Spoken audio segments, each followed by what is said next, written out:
What's going on YouTube? This is Jim back with another video here to talk to you guys a little bit about this whole BlizzCon situation. I've been pretty quiet on the topic primarily because I think most people have really talked it to death at this point. But I wanted to weigh in not so much on whether you're for or against Blizzard or Hearthstone or any of the bans or any of the situation that came out of the statement. But the news came today that the event that was going to be held at the Nintendo store in downtown New York City has been canceled by Blizzard. I got to go to the Nintendo store. It was a lifelong dream of mine. I got to go for the Nintendo Switch launch. And if you guys have seen my channel around the Nintendo Switch launch, you've probably seen the videos of one very large dude wearing a lot of clothes because it was cold up there. Let me tell you.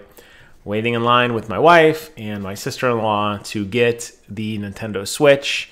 We got the Legend of Zelda Breath of the Wild Master Sword Collector's Edition. It was awesome. Everything about the event was awesome because Nintendo puts on a really good event and they converted their entire store into just basically like a theme park of all things Nintendo.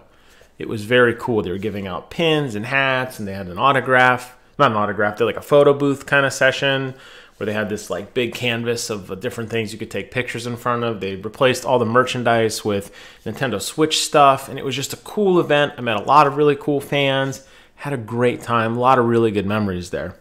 So those are memories that are fond to me, and I am sad that Blizzard hasn't really figured out this PR thing, and they've decided to cancel the upcoming Nintendo Switch event with Overwatch. Now, Overwatch is a game that I think many of us played initially when it first came out, and while there are still some passionate fans, the game definitely needed a shot in the arm.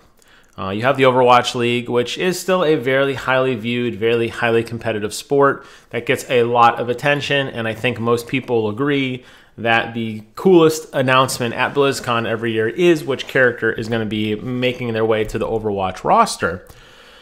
But day to day, the game doesn't really have much of a cultural impact much anymore. Not in the way that Fortnite does or in the way that World of Warcraft Remastered does, certainly. So when they announced that Overwatch was going to be coming to the Nintendo Switch and you were going to be able to play it anywhere and it was going to be, you know, on the go, I mean, that's what the Nintendo Switch is really all about. People lost their minds. I, owning the Soldier 76 limited edition, even debated, maybe I should get this too, even though I already have the game, but the idea of just walking around, you know, or sitting on the couch watching TV and just throwing up a quick match sounded like a lot of fun.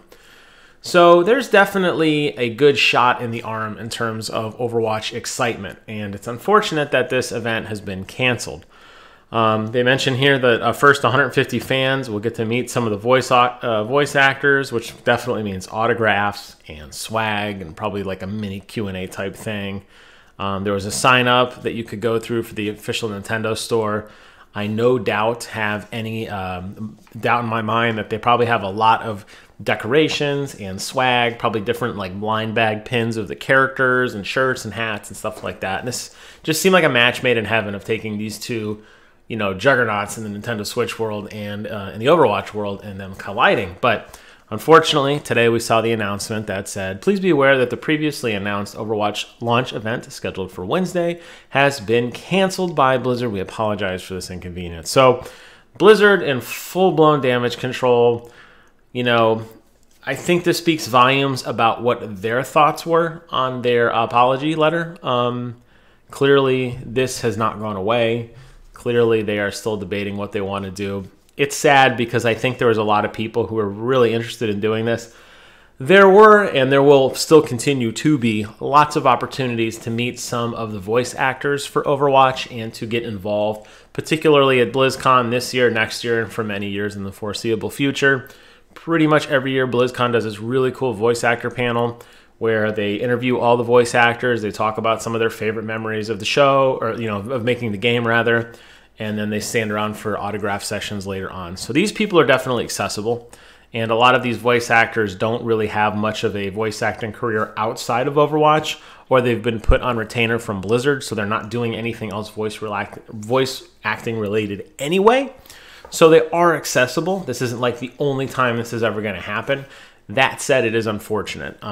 If you guys saw my video I did some months ago when the Halo Outpost Discovery made its way down to Orlando, the frustration a lot of people felt with trying to get autographs from Steve Downs and Jen Taylor.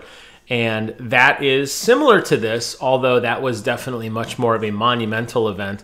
Not in terms of whether Halo or Overwatch is bigger, but more in the fact that it never really happens. Steve Downs doesn't really do any kind of world tour or anything like that. Jen Taylor definitely does not. So the fact that they were together at the same time at a place that people could go buy tickets and see them really says a lot about the fan base. And I'm sure that all 150 people who did sign up for this and marked their calendars, maybe even traveled for this, are probably pretty disappointed. And it is unfortunate. So I hope Blizzard can figure out what messaging and branding they want to tell. And I hope they can get back to what they do well, which is making games. Because clearly this whole dabble into politics and everything has not bode well for them. And it takes away attention from what could have been a really cool event. And I have no doubt in my mind that the Overwatch sales on Nintendo Switch will suffer greatly. Not just because of this event particularly, but just as a whole, because I think a lot of people are still very, very frustrated with what Blizzard is announcing. And that's why you really need to just focus on one thing and let politics be politics and gaming be gaming, because every time those two worlds intersect, nothing good happens. So with that, I'd like to close out this video. Leave a comment below. Let me know some of the other events you guys have been to that you are a fan of, whether it's BlizzCon or an E3 event or TwitchCon. Tell me about some of those times you got to meet some of your idols, whether they're voice actors or live actors or anything. It's always interesting to hear. For me, one of the stories I love talking about is the time I got to meet Patrick Stewart here at MegaCon. That was phenomenal. With that, I'd like to close out this video. Thank you guys so much for watching. Take care of yourselves. Have a good night. And until next time, I will see you guys on the other side.